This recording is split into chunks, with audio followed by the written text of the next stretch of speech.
할렐루야. 옆에 사람 인사합시다. 사랑합니다. 축복합니다. 할렐루야.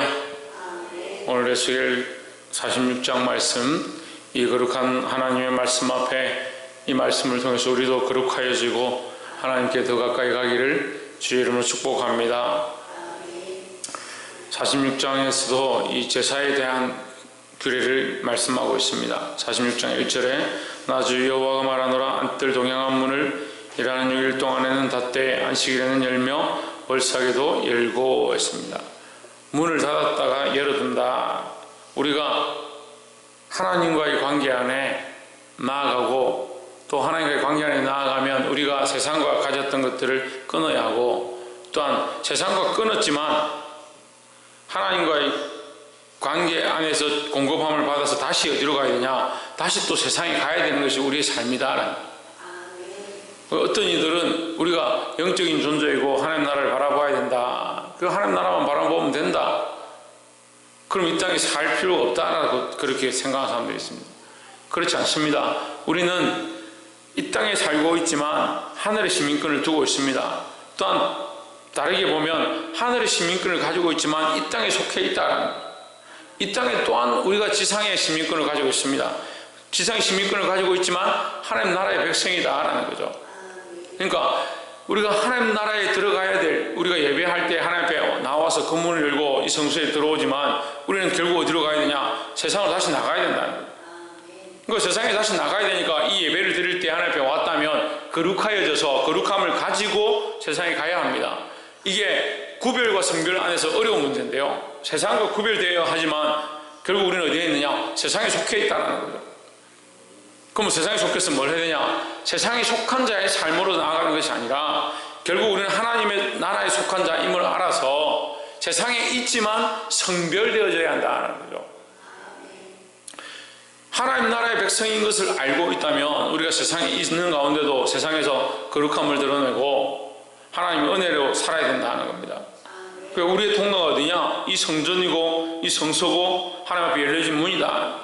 그러니까 하나님 앞에 나와서 공급함을 입었으면 또한 어디로 가야 되냐? 다시 세상에 가서 그 안에서 승리해야 될 것이다 라는 겁니다. 2절에 방은 바깥문 현관을 통하여 들어와서 문 벽 곁에 서고 제사한 것을 위하여 번제와 감사제를 드릴 것이요, 왕은 문통에서 경배한 후에 밖으로 나가고 그 문은 저녁까지 닫지 말 것이며.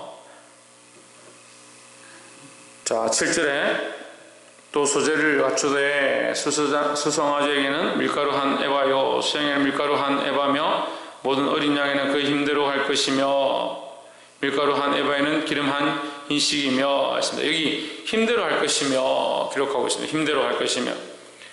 우리가 하나님 앞에 할 수 있는 최선을 다해서 항상 예배해야 하고 우리에게 주어진 삶을 하나님 앞에 드려야 할 것이다 하는 거죠.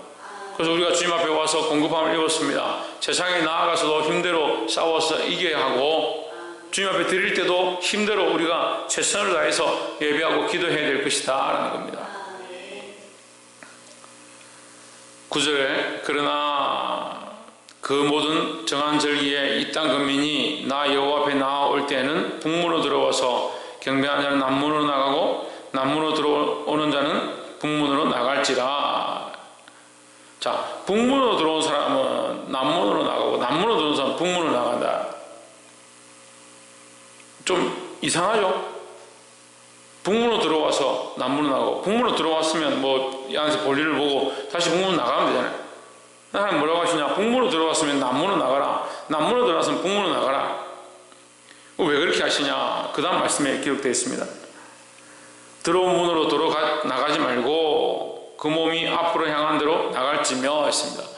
하나님이 전 앞에서 하나님의 은혜를 경험하고 말씀을 깨달아서 하나님 뜻을 알게 되면 어떻게 하느냐? 돌이키지 말라는 거죠. 우리가 주의 전에 와서 말씀을 들었습니다. 하나님 뜻을 알았습니다.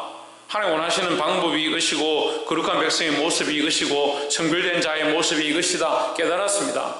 그럼 다시 돌아가면 안 된다는 거죠.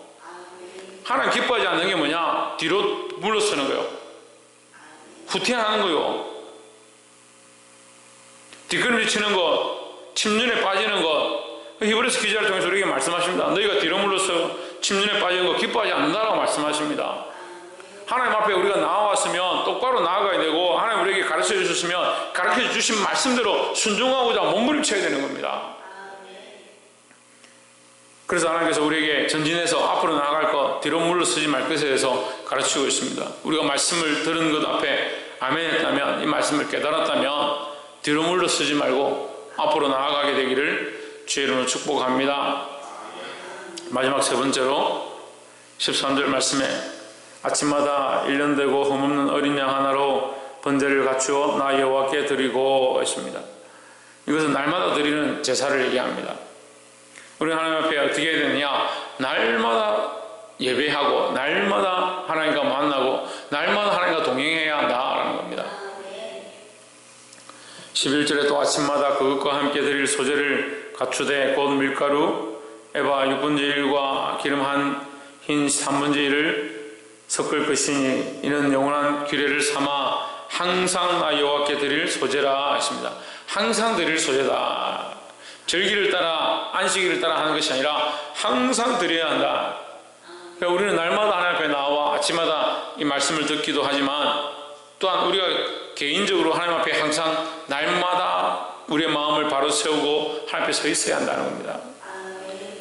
그리고 이것을 안식일에만 하고 일주일 내내 자기 마음대로 살다가 주일 되면 와가지고 내가 이렇게 살면 안 되지. 물론 우리가 안식일에 와서 자기 자신을 돌아보고 말씀 앞에 자기를 비추고 회개하고 정결케 하는 것들이 필요합니다.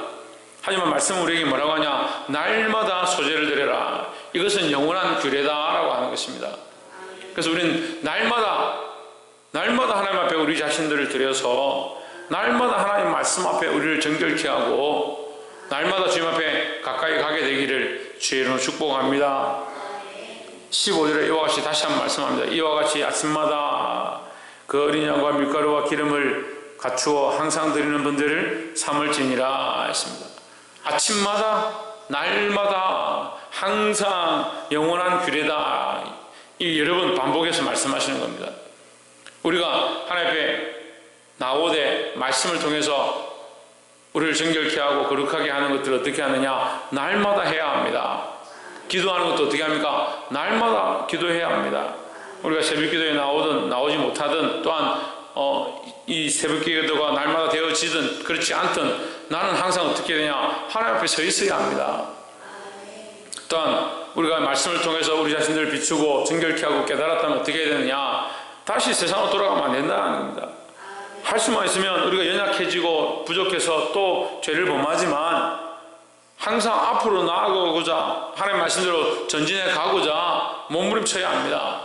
그래서 북문으로 들어온 자가 남문으로 가지 않고 남문으로 들어온 자가 북문으로 들어온 자가 남문으로 가고 남문으로 간 자는 들어온 자는 북문으로 나가는 것처럼 주의 말씀을 들은 대로 그 말씀을 깨달은 대로 앞으로 나아가고 자라가고 성장하시기를 주의 이름으로 축복합니다.